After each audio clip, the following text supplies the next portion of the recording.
Bonjour et bienvenue dans l'officiel Le Mag. À quelques jours de Noël, nous vous emmenons à la découverte d'un artiste passionné par le grand large et le grand nord. Rencontre avec Jean-Pierre Lebars à la galerie Vieille du Temple. C'est parti!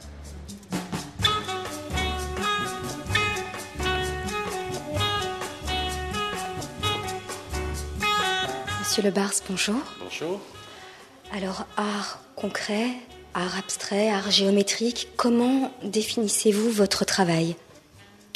Les trois termes là, que vous venez d'employer, ça résume bien.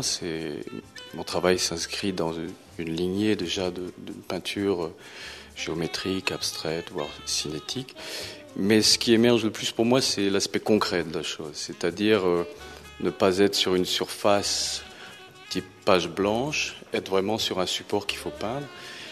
Et c'est ce qui, chez moi, provoque l'envie de peindre. Sinon, je ne peux pas faire une image, en fait, sur quelque chose. Donc, les contraintes du support vont m'amener petit à petit à essayer de resserrer tout ça, à relier ce qui est un peu épars. Et petit à petit, il va se dessiner quelque chose qui est une géométrie très simple. Même si ensuite, certaines subtilités vont être possibles, je pense, et c'est ce que je découvre, moi, pas à pas, dans ce monde de la géométrie qui ne se limite pas à notre culture, mais qui existe depuis les cavernes. Oui, concret.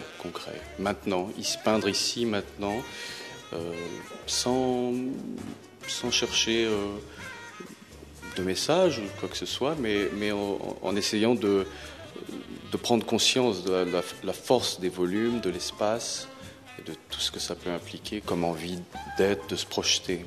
Parce que pour moi, c'est important la dimension du corps du peintre, du corps de l'objet aussi. C'est-à-dire c'est un contact d'une certaine façon entre le peintre et ce qu'il a à peindre. J'essaye de garder sous-jacent une espèce de presque de chaos, en fait, le chaos du support.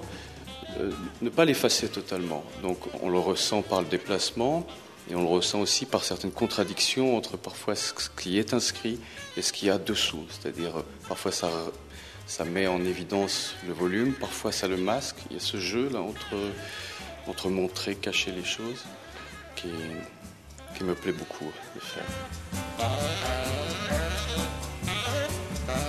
Vous faites également beaucoup de photos. Quel est le lien entre votre travail photographique et vos toiles ? Bon, on a parlé d'un travail sur des supports concrets. La photographie, c'est quand même l'art en tout cas pour des gens qui photographient comme moi, des choses à l'extérieur, dans la rue, c'est des choses tout à fait concrètes. Et aussi, moi, je photographie beaucoup de choses impersonnelles, des objets tout à fait usuels, de travaux, des choses comme ça. Et parfois, même les couleurs que je peux choisir en peinture sont parfois assez simples, identifiables, comme ça. Donc, je ne cherche pas à faire du tout de parallèle sans cesse entre les deux.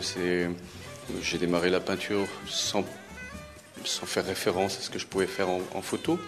Je vais de l'un à l'autre, mais la peinture a sa propre voix, et la photographie aussi, parce que l'un comme l'autre, même s'ils peuvent parler de beaucoup de choses, parlent toujours aussi d'eux-mêmes ou d'elles-mêmes.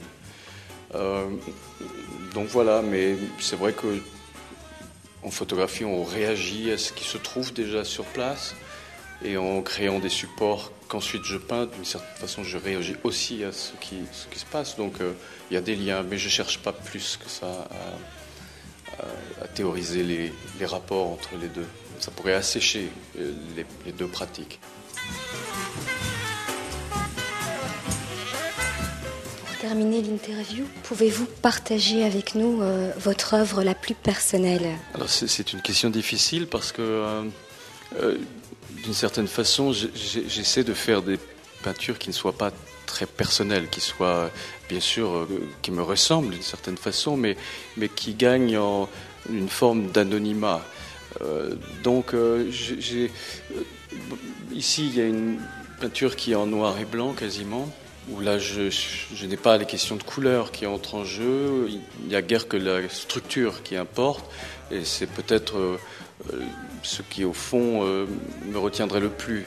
Mais d'un autre côté, c'est de la peinture, la couleur je la porte en plus de cette simple structure, jeu graphique entre guillemets. Donc je vais, d'une certaine façon, la question sera en suspens parce que elle est presque contradictoire avec ce que j'essaie de faire. Un travail qui soit pas froid, j'espère, qui soit pas neutre non plus, mais qui est quelque chose de presque collectif, c'est-à-dire on regarde ça et on voit des choses qui nous environnent, on voit ce tableau. On ne pense pas forcément qu'il y a un auteur, on pense qu'il y a quelque chose qui peut faire résonance avec nous-mêmes qui le regardons. Mais je pense que c'est partagé par beaucoup de peintres. Le nom qu'on vient y coller n'est pas toujours ce qu'il y a de plus intéressant dans l'œuvre. Donc si celle-ci a peu de traces de son auteur, c'est parfait. Merci, monsieur. Merci à vous. C'est ici que s'achève notre parcours. L'exposition de Jean-Pierre Lebars est à découvrir à la galerie Vieille du Temple jusqu'au 31 janvier. Nous vous donnons rendez-vous la semaine prochaine pour une nouvelle émission.